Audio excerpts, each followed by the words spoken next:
Hello and welcome to this year's APCM report.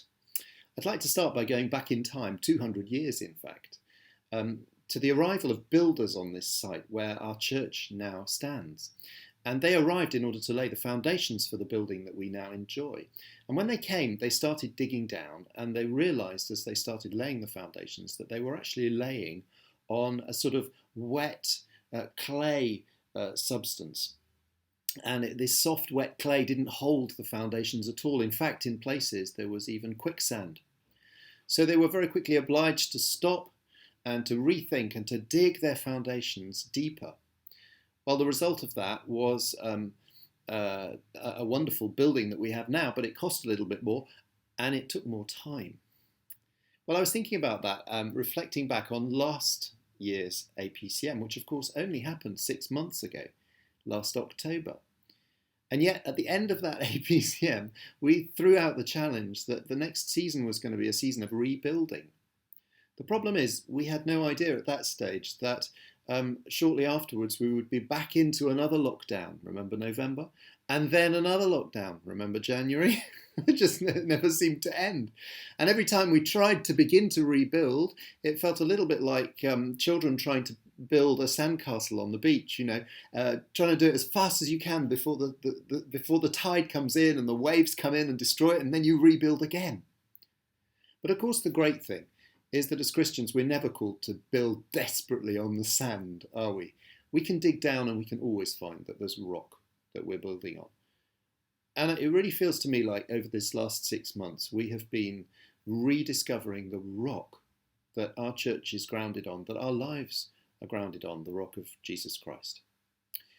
Interestingly enough, last October the Diocese of London also took the opportunity to think again about its foundations and articulated a new vision for the next 10 years, Capital Vision 2030, with 3 particular challenges to churches, and they seem to sum up very much for me what we've been doing as a local church over the last 6 months to dig down and rebuild, as it were, from the foundations of the rock. 3 things. The first thing, to be confident disciples. The second, to be compassionate communities.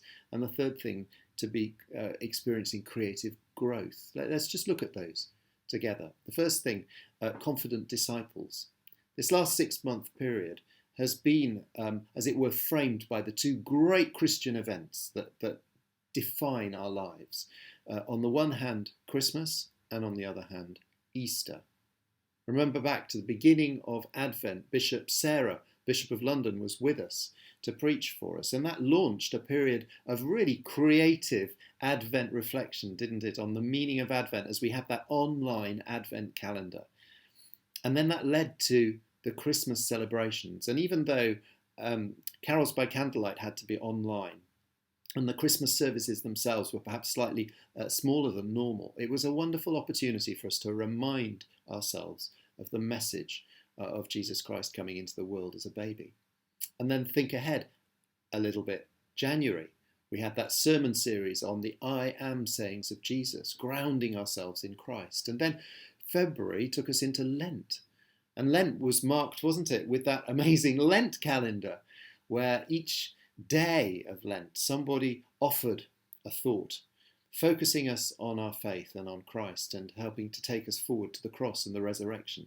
Holy Week, with those poignant services, Maundy Thursday and then Good Friday, and then that amazing celebration in the church which became a garden for the occasion, where we could talk about new life. And new life in Christ has been the theme that we've been following ever since.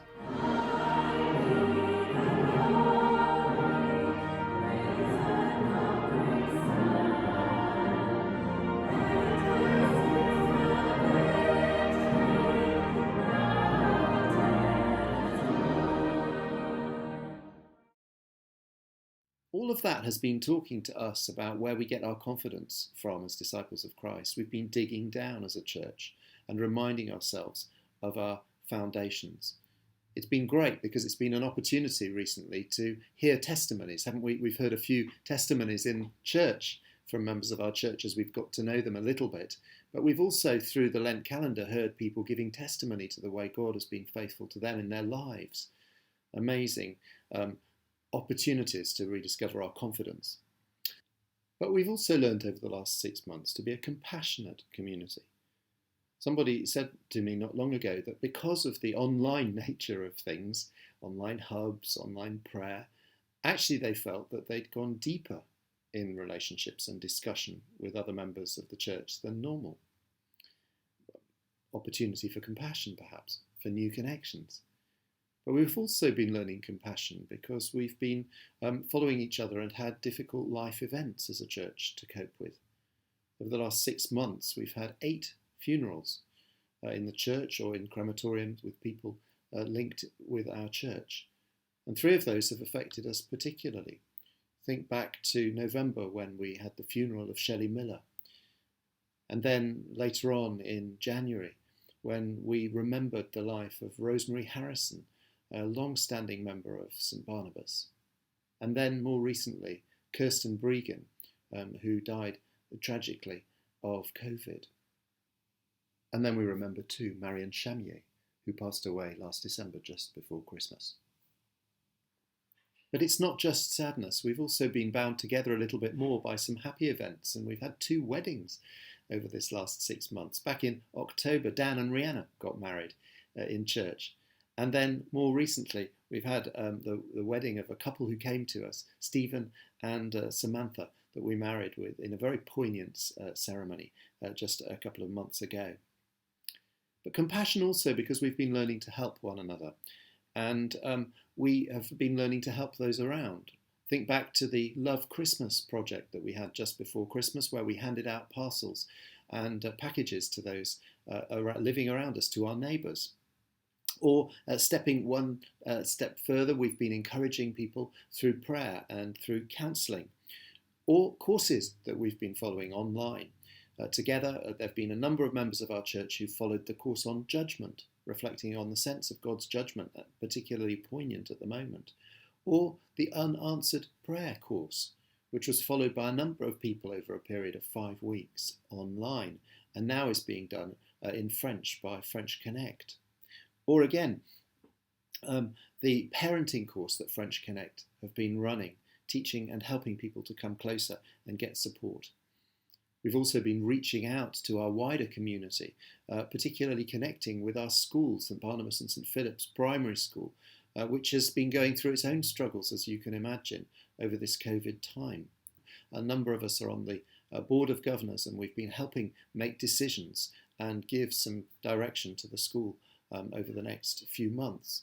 And then we've also, of course, been still supporting people who desperately need their help through night shelter, even if COVID times have meant that we've had to support them in Chelsea rather than welcoming them into our own building.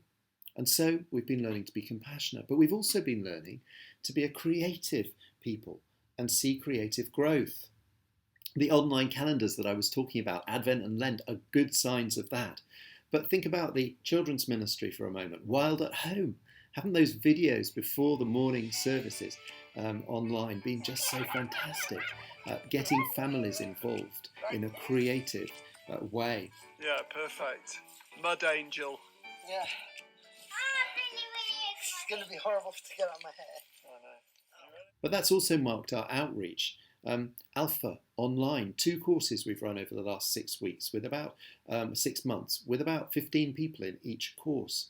Really encouraging, and particularly encouraging to the French Connect side of things. A lot of those have been French, made with the contacts from friendships and other things that have come through French Connect. And French Connect has known its own creative outreach over the last 6 months, where they've been doing events like the Zoom Cake, which inspired some of our activities around the Advent calendar. But similarly, they've been looking outwards to creative ways of impacting churches. And twice over this last period, French Connect and particularly Jean-Luc have been involved in and instrumental in helping musical projects come to light. There was a song that was recorded with churches across France last Christmas called Écoutez le chant des anges, and then another one at Easter called Notre Espérance, Our Living Hope.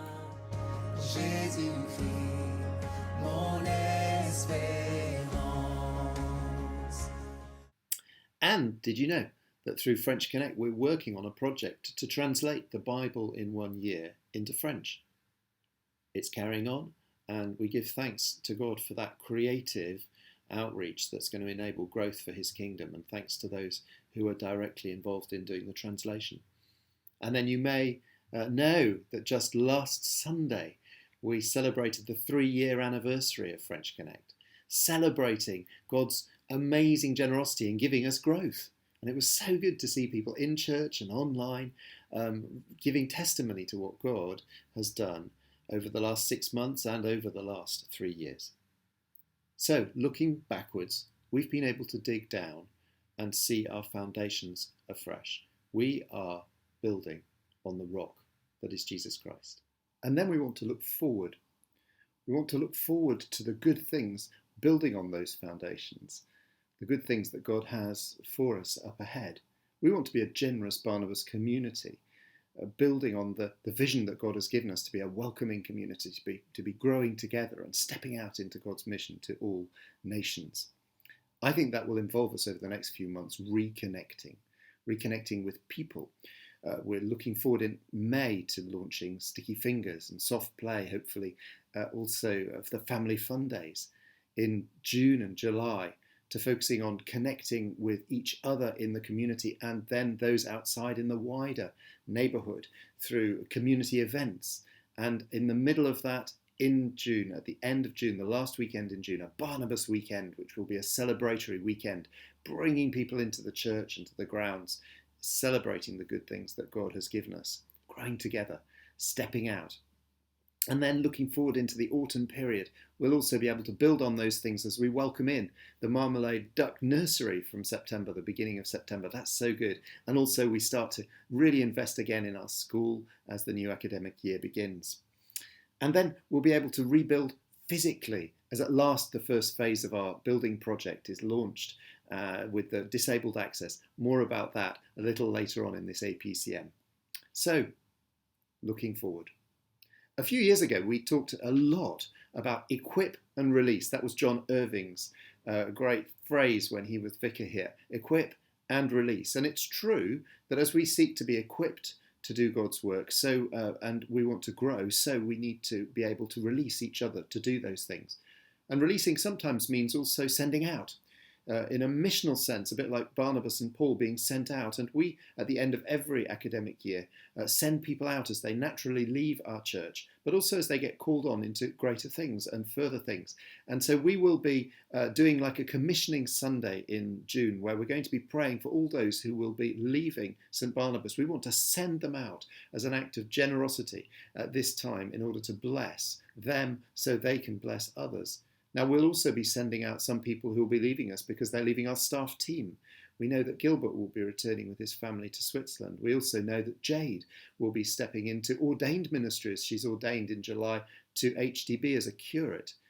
We also will be saying goodbye to Vera as she returns to France. And we'll be saying goodbye to our interns, to Yvonne and then to Josh as he starts training for ordination, and to Charlie as he prepares to get married at the end of July, to Maria. So we'll be praying for those people who are so dear to us and asking that God will bless them and many others as we commission them and send them out in God's name. Equip and release. But of course, letting go isn't just about letting go of people. It's about letting God redefine us and then making us on every level generous. And it seems totally appropriate, therefore, that we should be looking in the next couple of weeks to having a gift day. Gift day this year is going to be on Sunday the 16th of May, and it's an opportunity for us to let go of some of our worldly goods in order to resource everything that God wants to do. Now, we're going to hear shortly, a little later in this APCM, how God has been faithful to us with our finances, just as we will be hearing a little bit more about the physical plans for the building and the disabled access.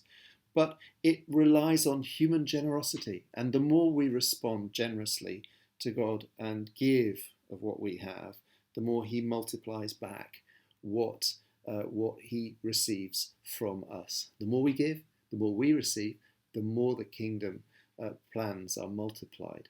And it seems to me an amazing thing that this year Gift Day can fall just 1 week before Pentecost. Pentecost, the day of promise, where God pours out his Spirit on all flesh.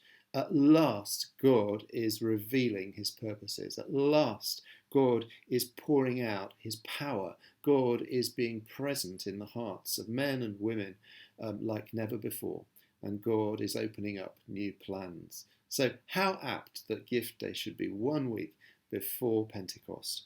Well, let's pray, therefore, as we get to the end of this report, that God enables us to be a generous people, thanking him for everything he's done over the last 6 months and looking ahead, trusting him that whatever happens, we will learn to build on the rock and we will be able to do it together, growing into the people he calls us to be, giving of ourselves on every level to each other and to him, so that through us his kingdom purposes can be multiplied. His building can grow and bless the world. That is a project that is worth buying into. Thank you.